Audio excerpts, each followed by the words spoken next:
तिलोत्तमाने आईच्या फोटोला फुलांचा हार घातला.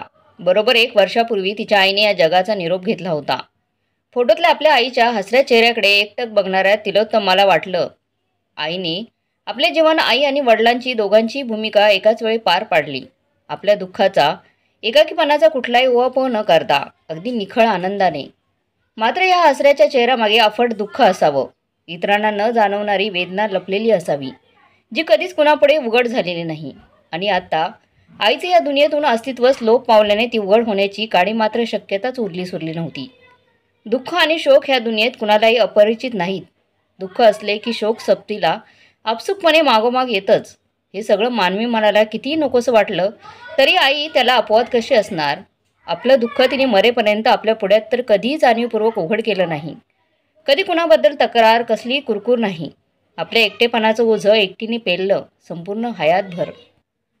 तिलोत्तमाला वाटलं तिने निदान आपल्याजवळ तरी स्वतःला व्यक्त करायला हवं होतं. आपण कधी त्रयस्थ व्यक्ती नव्हतो, पण स्वभाव असतो एखाद्याचा, इलाज नाही त्याला. ते काही असलं तरी आपल्या संगोपनात तिच्याकडून तुसभरी कसूर झाली नाही.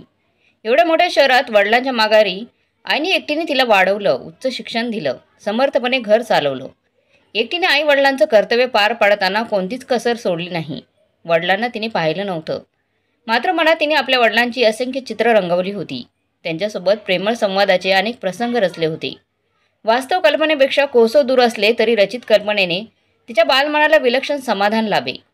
लहानपणी तिलोत्तमाला खूप प्रश्न पडत, एवढ्या मोठ्या जगात आपण आणि आई दोघीच कशा बरं एकट्या आहोत. सगळ्यांना वडील, भावंड, काका, मामा, आत्या, मावशी असे सगळे नातेवाईक असतात. मग आई आणि मलाच का बरं नसावेत? आपलं म्हणणं असं कोणीच का नसावं दोघींना? का? या काचं उत्तर तिला काही केल्या सापडत नसे. फक्त स्वतःलाच प्रश्न विचारून पुष्कळ झगडत असे ती स्वतःशीच. उत्तर न सापडल्याने आपलं डोकं प्रश्नाने भरभरून गेल्यावर तेच प्रश्न आपल्या आईला विचारून ती आईचा जीव भंडावून सोडे. अगदी आई जिवंत होती तोपर्यंत. आपल्याला कोणीच कसे बरे सौगे सोयरे नाहीत. आपलं गाव नाही असं कुठे असतं का? आपल्या गावचं नाव तरी सांग ना आई. मग त्यावर तिची आई ठरलेली नेहमीची तिरपागडी उत्तरं द्यायची. काय करायचं तुला सगळं जाणून घेऊन? हे न जाणता तुला काही कमी पडलंय का आत्तापर्यंत? ह्या जगात खूप सारे अभागी जीव अनाथ म्हणून जगतात. तुला आईची माया, प्रेम सगळं मिळतंय. ते सुद्धा काहींचे नशिबी नसतं.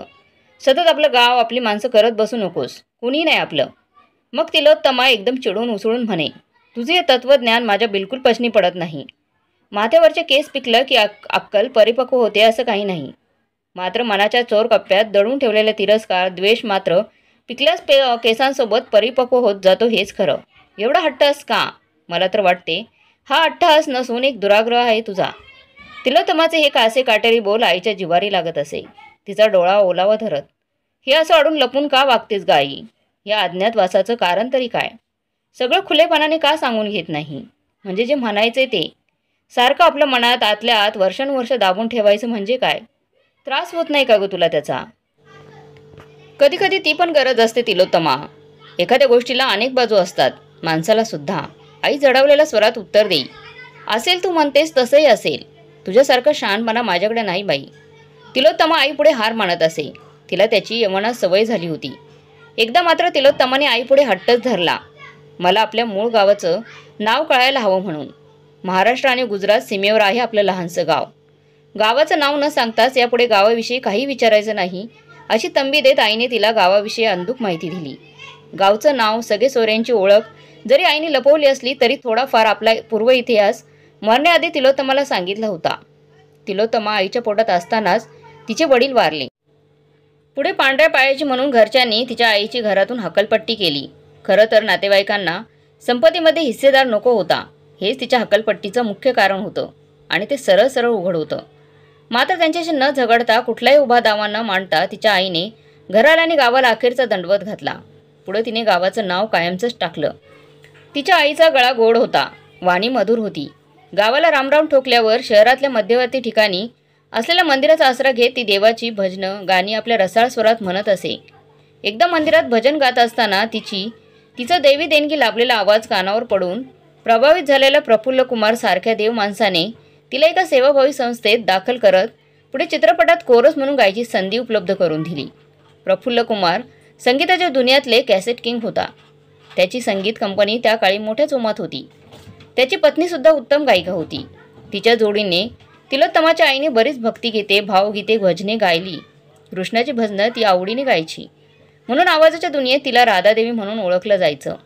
तिलोत्तमाचे उत्तम संगोपन करत आपल्या मोडक्या संसाराच्या रथाची दोरी एक हाती घेत रस्ता सोडून भरधाव धावणाऱ्या मायलेकींच्या आयुष्याच्या रथाला योग्य वळणावर आणण्यासाठी तिच्या आईने अपार कष्ट केले.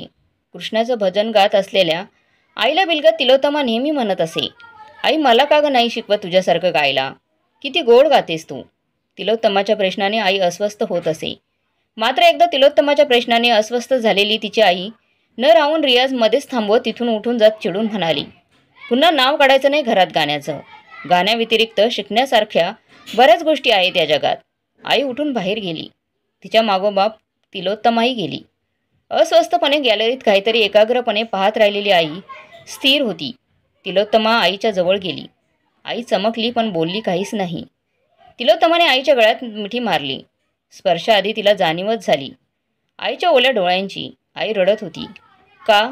एकटीच आणि कशा करता? तिने खूप विचारलं पण आई काहीच सांगायला तयार होईना. त्या दिवशी लेक आपल्या आईची आई झाली होती.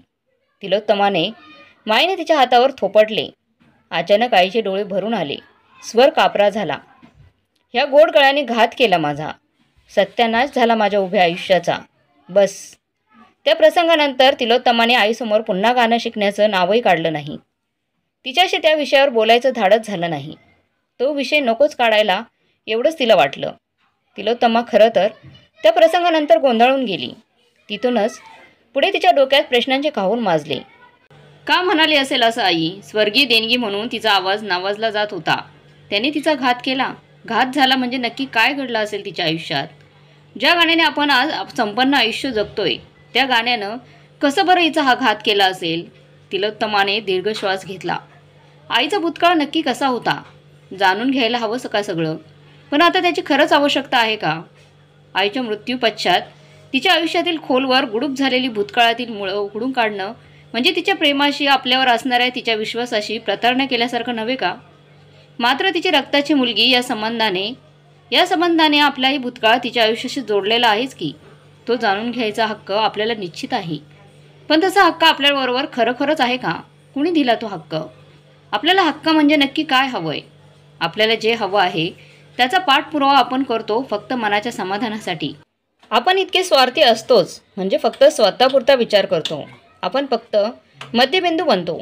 त्यातून मग छळ मांडतो स्वतःचा आणि दुसऱ्याचाही. काही का असे ना आपण आपलं मूळ गाव, रक्ताची माणसं शोधायला हवीत निव्वळ मनाच्या समाधानासाठी. त्यांचा शोध घेणं अशक्य नक्कीच नाही. ते काही परग्रहावर राहत नाहीत. या बाबतीत हर्षराजचं मत विचारात घ्यायला हवं असं तिने ठरवलं. हर्षराज तिला कॉलेजात भेटला. आयुष्यात पहिल्यांदा कुणीतरी पुरुषाशी तिचं नातं जुळलं. मैत्रीचं आणि पुढे प्रेमाचंही. पुढे दोघांनी एकत्रितपणे सप्तपदी घेतली. वडिलांचं छत्र लहानपणापासूनच हरवलेल्या तिलोत्तमाला वडिलांचं नातं काय असतं तेच माहीत नव्हतं. ते नातं कशा प्रकारचं असतं, त्या नात्याची एखाद्या स्त्रीच्या आयुष्यात काय भूमिका असते तेही तिला माहीत नव्हतं. हर्षराजने तिची ती उणीवही भरून काढली. तिच्या आयुष्याबद्दल, आईबद्दल, दोघींच्या भूतकाळाविषयी त्याने कधीच तिला विचारलं नाही. त्याला माहीत असणार होतं तेवढंच, बस. या उपर काही नाही. पण मी म्हणतो तुला गरजच का इतक्या काळानंतर आपलं गाव, नातेवाईक शोधण्याची? आईने तुला आपलं गाव, नातेवाईक शोधण्यास मनाई केली होती म्हणजे काहीतरी कारण असेलच ना त्यामागे. भूतकाळाचा शोध घेऊन तू जास्त सुखी होशील असं वाटतं का तुला? नीट विचार कर. हर्षराजने तिला विचारलं. सुखाचा काही संबंध नाही त्याच्याशी. मग तुला केवळ काहीतरी साठवून ठेवण्याजोगी माहिती हवी आहे? नाही. आईने तिच्या हात दडलेला दुःखाचा शोध घ्यायचा आहे मला. ती जिवंत होती तोपर्यंत तिने तिच्या मनाचा थांगपत्ता लागू दिला नाही. तिच्या मृत्यूपश्चात तरी मला ते जाणून घ्यायला हवं. मला माझी माणसं, माझी माती शोधायची आहे रे. नाहीतर माझं मन कधीच शांत राहणार नाही. त्याची खरं तर आता काहीच गरज नाही. कुतूहल, उत्सुकता म्हणून तू हे करू पाहतेस. यातून तुझ्या वाट्याला जे येईल ते सोसण्याची मनाची तयारी असेल तरच प्रयत्न करायला हरकत नाही. तुझी साथ असेल तर तयारी आहे माझी. हर्षराज कायमच तिच्याबरोबर होता. त्याच्या होकाराने तिलोत्तमाच्या मनातील गेली कित्येक वर्ष दाबून धरलेली उदासी, निराशा, अस्वस्थता त्या क्षणापुरती एकदम ओसरून गेली. त्या जागी आनंदाचा नवा स्रोत फुटला. आपल्या आईच्या आणि आपल्या स्वतःच्या अस्तित्वाचा नवा शोध घेण्याची उमेद तिच्या मनात जागी झाली. तिने नकाशा घेतला. महाराष्ट्र गुजरात बॉर्डरवरच्या प्रत्येक जिल्ह्यातील गावाची नावं तिने डोळ्यासमोर धरली. कसं शोधणार आपलं गाव? जेवढं वाटतं तेवढं सोपं नाही का? तिला जाणवलं, वृत्तपत्रात जाहिरात द्यावी का? पण 40 वर्षापूर्वी निधन पावलेल्या व्यक्तीला फक्त नावाने ओळखणं कठीण जाईल. वडिलांचा एकही फोटो आईने जतन करून ठेवला नव्हता. आठवण म्हणून तरी कमाल आहे. आश्चर्यच नाही का हे? तिला काही सुचेना. तुझं माहेरचं आडनाव झायगावकर ना? नकाशात पाहत हर्षराजने विचारलं. हो, पण का? त्याचा काय संबंध इथे? आहे संबंध. हे बघ, महाराष्ट्र गुजरात बॉर्डरवर एक झाई नावाचं गाव दिसतंय. अंधारात तीर मारून बघूया का? जमेल असं वाटत नाही. आडनाव आणि गावाचा काय संबंध? अगं, महाराष्ट्रात बरीच आडनावं लोकांच्या मूळ गावाच्या नावावरून आहेत. तिला हर्षराजचं म्हणणं पटलं. तिला आठवलं, कधीतरी भूतकाळातील स्मृती जागवताना तिची आई बंदराचा उल्लेख करायची. म्हणजे गावच्या आसपास नक्कीच समुद्रकिनारा असावा. दोघांनी अंदाज बांधला. प्रयत्न वाळूचे कण रगडिता. मनीचा प्रत्यक्ष अनुभव घेण्यासाठी ती तत्पर तयार झाली. तिने कल्पनेत अनेक गोष्टी रंगवल्या. आपलं गाव, आपली माणसं, न पाहिलेल्या वडिलांविषयी असणारी प्रचंड कुतूहल, हे सरळ जाणून घ्यायची ओढ तिला लागली. हर्षराज सोबतीला होताच. त्याच्या सोबतीने ती मायलेकींचा निद्रिस्त भूतकाळ जागा करणार होती. नवे जणू ती भूतकाळ जगणार होती. दोघेही गावात उतरले तेव्हा वातावरण ढगळलेलं होतं. परिसर शांत होता. गावाबाहेरच्या पारावर एक वयोवृद्ध व्यक्ती बसलेली पाहून दोघे त्या व्यक्तीच्या जवळ गेले. आजोबा, इथे धैर्यवान जायगावकरांचे घर कुठे आहे? तिलोत्तमाने थेट प्रश्न विचारला. कोण पाहिजे? आजोबांनी आपल्या धुसर नजरेने डोळ्यांना ताणून पाहत विचारले. धैर्यवान जायगावकर, जे 40 वर्षापूर्वी वारले. 40 वर्षापूर्वी वारले? नाही, मला माहीत नाही कोणते. अंधारात मारलेला तीर फुकट गेल्याची जाणीव दोघांना झाली. निराशा, हताशी पदरी घेत दोघे परत जाण्यासाठी वळले. तेवढ्यात आजोबांनी त्यांना हाक मारून जवळ बोलवले. पोरी, आठवलं, धैर्यवान जायगावकर नावाचा एक माणूस बाजूच्या गावात होता. मोठा श्रीमंत माणूस. पण तो मरून 5-6 वर्षच झाली. 40 वर्षापूर्वी मेलेला तो दुसरा कुणीतरी धैर्यवान जायगावकर असेल. तिने मान डोलवली. काय नातं पोरी तुझं धैर्यवान जायगावकरशी? मी त्यांची मुलगी. आजोबा काही क्षण विचारात पडले. त्यांना एकच मुलगा आहे. तो पण परगावी राहतो. त्यांना मुलगी आहे की नाही मला माहीत नाही. पदरी फक्त निराशाच पडते की काय असा विचार तिलोत्तमाच्या डोक्यात आला. तेवढ्यात हर्षराजने तिला पुन्हा एकदा प्रयत्न करून पाहूया म्हणून आजोबांनी सांगितलेल्या गावी जाण्यास तयार केले. आजोबांनी दिलेल्या माहितीच्या आधारे दोघे बाजूच्या गावी निघाले. रस्त्याने मोळीचा भारा घेऊन चाललेल्या एका स्त्रीला त्यांनी धैर्यवान जायगावकरांचा पत्ता विचारला. दोघांकडे नावालेने पाळीपाळीने पाहत समोरच्या टेकडी वाजा उंच वट्यावर असलेल्या बंगल्याकडे तिने हात दर्शवला. समोर जे घर दिसले त्याला घर न म्हणता एखादा छोटा खानी राजवाडा म्हणायला हवं असं तिलोत्तमाला वाटलं. भूतकाळातील संपन्नतेच्या खुणा ते घर अजून अंगावर बाळगून होते. समोरच्या भल्या मोठ्या शिसवी दरवाजाला कुलूप असल्याचं त्यांना दिसलं. दोघी आजूबाजूला कोण भेटतंय का याचा नजरेने अंदाज घेऊ लागले. घरासमोर प्रशस्त अंगण होते. घराशेजारी बाजूलाच मंदिर होतं. मंदिराच्या मागच्या बाजूला लहानसं घर होतं. बहुतेक नोकर माणसांना राहायची तिथे सोय असावी. तिथेच ओट्यावर एक म्हातारी स्त्री सुपात धान्य पाकडत बसलेली त्यांना दिसली. मावशी, तिलोत्तमाने आवाज दिला. कोण ते? डोळ्यावरचा जाड भिंगाचा चष्मा सावरत ती स्त्री उद्गारली. धैर्यवान जायगावकर इथेच राहायचे का? हो, धाकटे मालक ह्या घरातच राहायचे, पण आता ते जिवंत नाही आहेत. तुम्ही कोण? त्या स्त्रीने विचारलं. त्यांची पत्नी, मुलं कुठे आहेत? त्यांची मुलं कुठे असतात? हर्षराजने विचारलं. त्यांची पत्नी आणि मुलगा परदेशी असतात. लहानपणापासून मी जायगावकरांकडे काम करतेय. इथेच वाढले. थोरल्या मालकांनीच माझं लग्न लावून दिलं. माझे धनी वारले 2 वर्षापूर्वी. मुलं बाळं नाहीत मला. आता एकटीच राहते इथे मी. पूर्वी गावात राहायची. आता मंदिरामागच्या घरात राहते मी.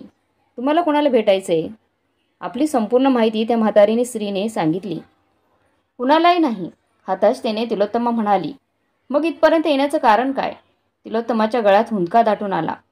हर्षराजने तिला सावरलं. काय झालं बाई? त्या स्त्रीने ममतेने विचारलं. हर्षराजने दोघांचं त्या परिसराला भेट देण्याचं प्रयोजन सांगितलं.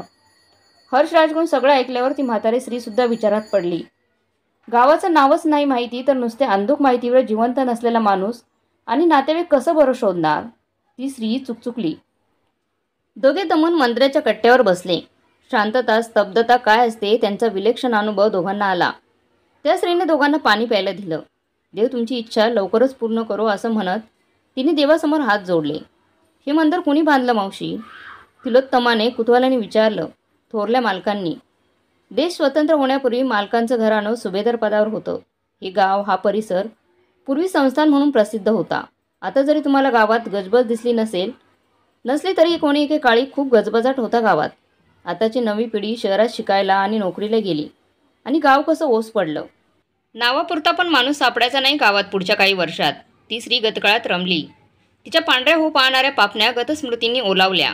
इतिहासाच्या खुणा ती जागू लागली. थोरल्या मालकांच्या काळात इथे मंदिरात पूजा अर्चा, देवाची भजनं, जागरणं होत. हिराबाई नावाची गायिका होती. देवाची भजनं सुरेख आवाजात गायची.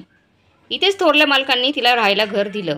तिचा आवाज ऐकायला पंचक्रोशीतून माणसं जमायची मंदिरात. हिराबाई.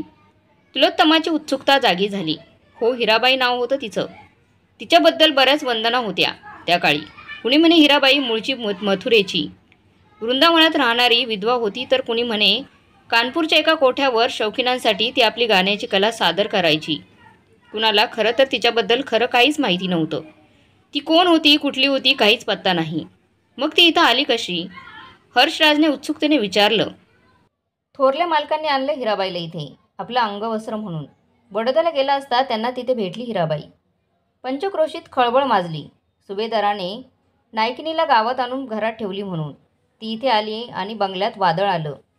थोरल्या मालकीनबाईंनी तिला घरात राहण्यास विरोध केला.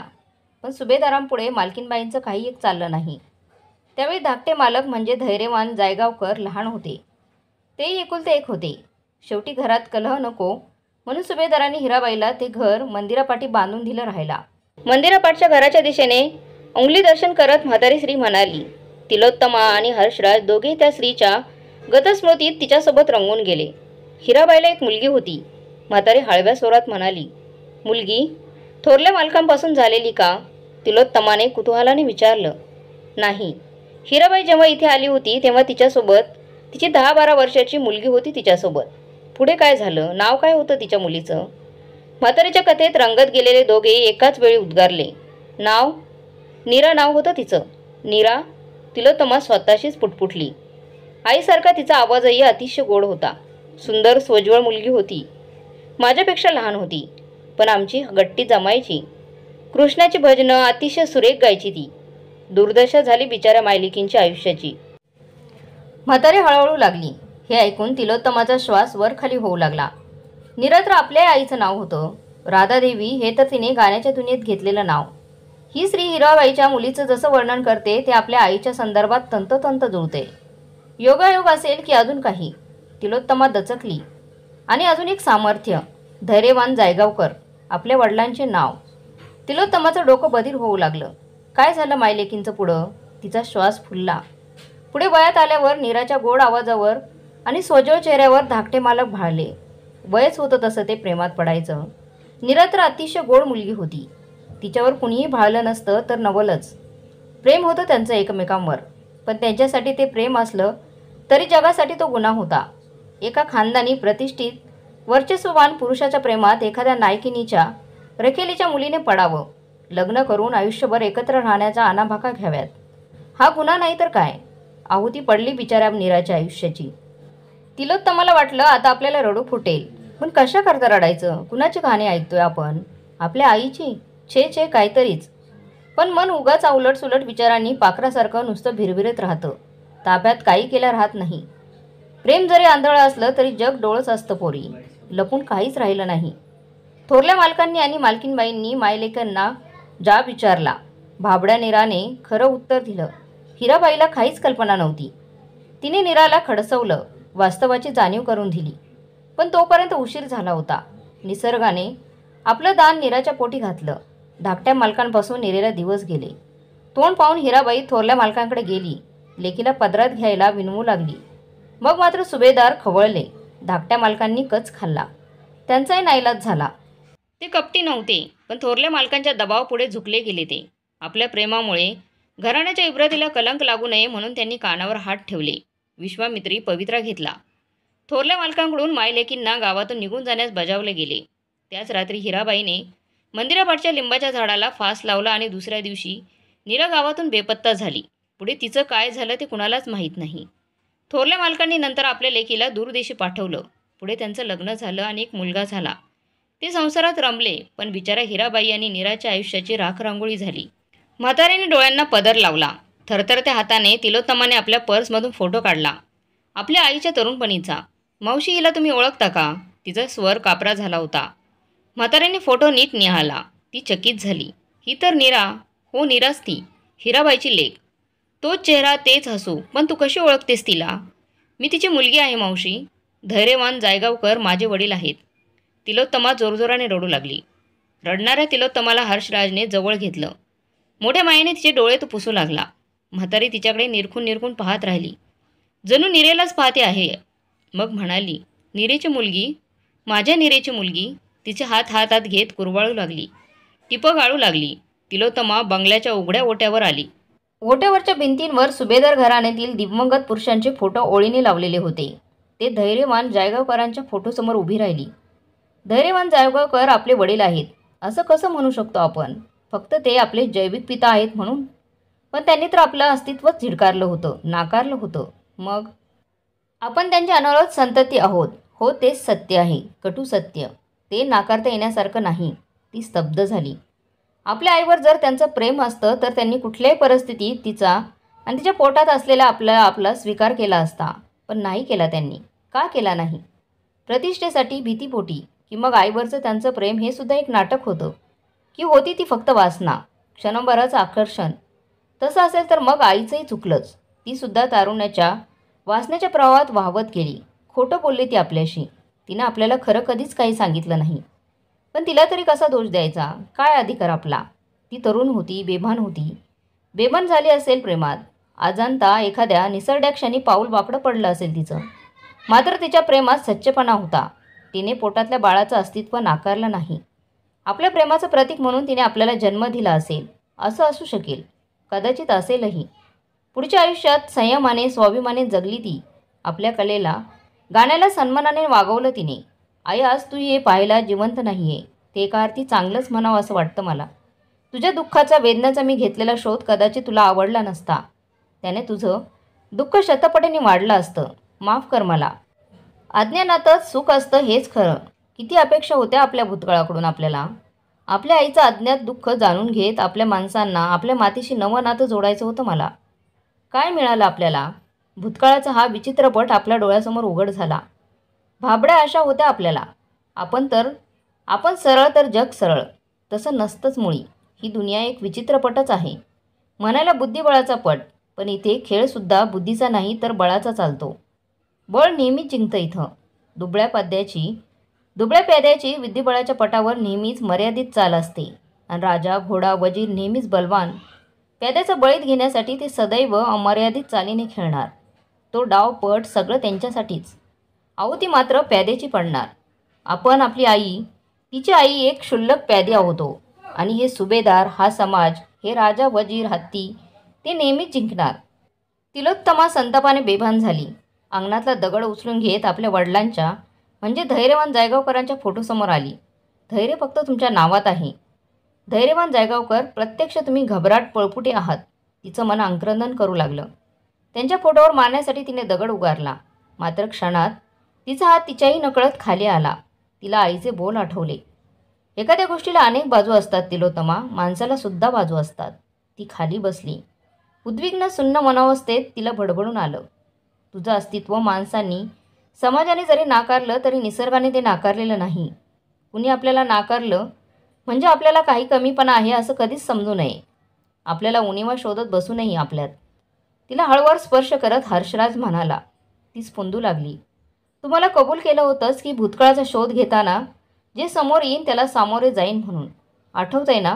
हो. तुझी साथ असेल तर नक्कीच. डोळे कोरडे करत तिलोत्तमा म्हणाली. मी कायमच तुझ्यासोबत आहे तिलोत्तमा. तिला जवळ घेत हर्षराज प्रेमाने म्हणाला. ती हसली. मन मोकळेपणाने हसली. बाहेर वातावरण ढगाळलेलं होतं. पावसाची चाहूल लागली. तिलोत्तमा बंगल्याच्या ओट्यावरून बाहेर अंगणात आली. पावसाचे थेंब तिच्या अंगावर पडले. पाण्या मातीचा गंध भोवताली बिलगून आला. क्षणभर, अगदी क्षण, 2 क्षण तिला भास झाला आपल्या आईचा. ती उभी असल्याचा, तिच्या सोबतीचा.